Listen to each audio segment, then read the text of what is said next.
All right, guys, here we go. So, we have just finished up our door. As you will see and through other videos, it's going to give you more detail on how to get to this point. In this particular one here, this is the actual finished product. Again, this is when you use just a ruler, some type of straight edge, a brush, and paper that is reused. Paper you're gonna throw out, or is it then gonna blow away somewhere, and you just pick it up. And this is how we create sustainability concepts and make money doing it. Again, guys, this is really a good simple way of taking construction concepts and add it to your dreams. Creating independence one project at a time. And our Festival Academy is definitely doing that. All right, so let me just zoom in a little bit, kind of give you some ideas on what's happening. So as I spoke about this beforehand, usually again just a 2x10 is carrying the load of the header, carrying the load of the gravity's coming down, the pressure, right? So the load-bearing structural walls carrying the load from the second floor all and down to the foundation and out through the footing. So you have to put top cripples in, which is indicating here.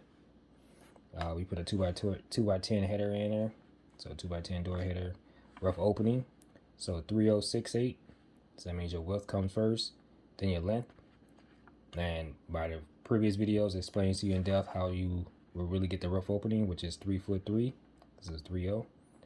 And we did a calculations just using our 1/4 inch scale equals 3 inches to get this inch 11/16, inch 11/16, just to break it down.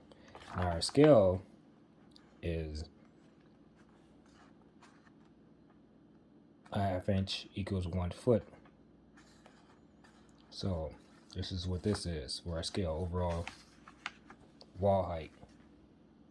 So every 1/2 inch you go is 1 foot.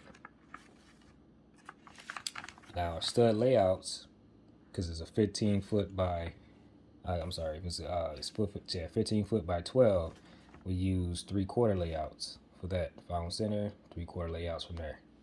Again, it varies, it changes. It's just numbers I felt was used properly to space out the studs and everything else. And so I use that number.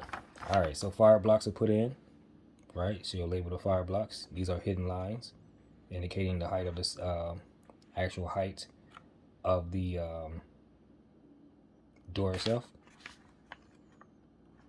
So again, 6'10.5" or 82.5. In our case, it's 3 7/16 because again we scaled it down, took it from scale. All right, so come over here again. This is our inside corner post, and that was just to indicate again how partition wall coming in, bisecting another wall.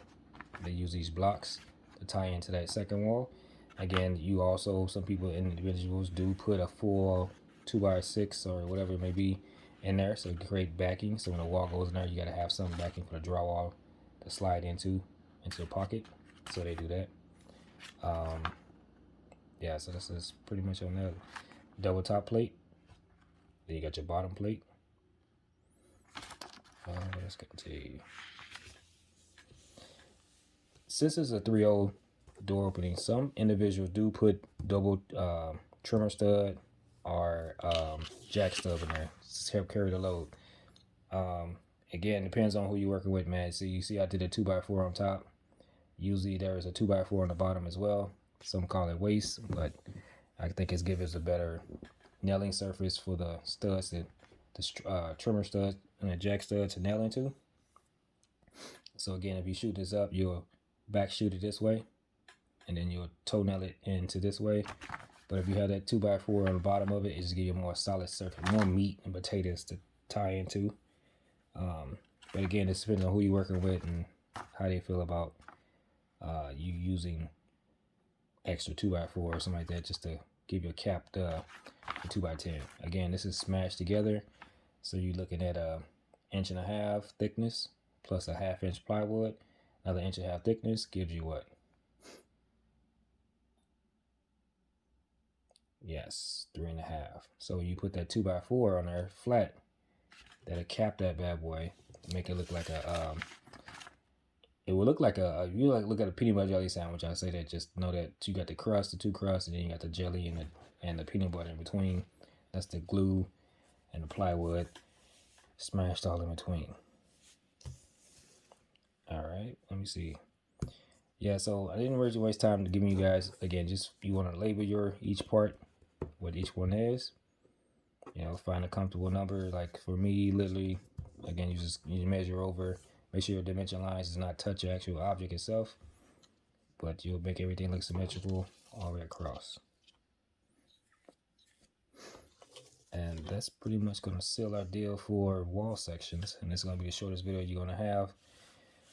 Because of the fact that, again, there's a lot of editorial videos out there explaining more in depth the wall section itself and how you get to this point. So if you have any questions, guys, you can hit me up on IG, which you guys haven't done yet. Manifesto Academy Corp is on IG. And yeah, you can definitely see us here as well. And we are literally putting the vision, faith, well, just like this. We're putting faith, believe, and vision all at work, man. So do stay tuned, guys. For another time, we're going to do windows, which is exactly almost the same concept as doing as this.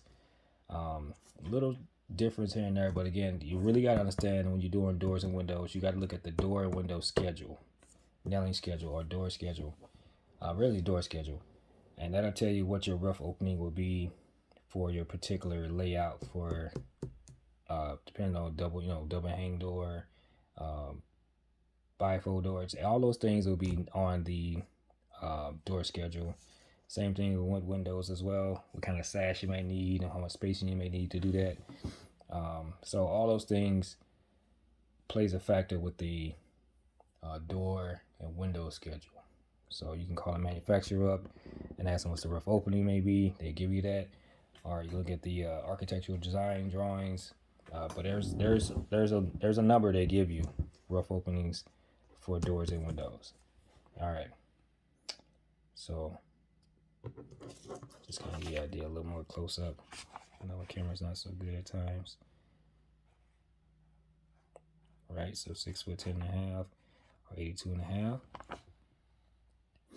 Reason being, 6 foot 8 was the opening, the number. But again, you got to take in consideration 2-inch play up and down. Right, so they give you 2 10.5. They actually, yeah. So in the field, we usually 6 foot 10.5 or 82.5 for that. All right. And that's how you guys reuse, reduce, recycle old material. Definitely paper. So you know how we do it.